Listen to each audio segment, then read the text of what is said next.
Letošnji Okusi Posavja so že 6. zaporedju na ulici v starem mestnem jedru Krškega v organizaciji Centra za podjetništvo in turizem Krško. Letos imamo res krasno vreme, pričakujemo veliko obiskovalcev, drugače pa se družimo z 10 ponudniki, ki bojo letos tudi prejeli certifikat Okusi Posavja, ki ga bomo podelili 28. septembra na 3 lučkah.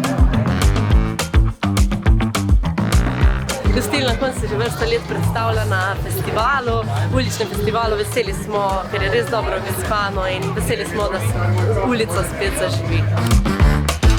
Z Gostilne Repovž in smo letos ponovno na Okusih Posavja in smo zelo zadovoljni. Danes imamo na meniju ragu z njoki in lisičkami.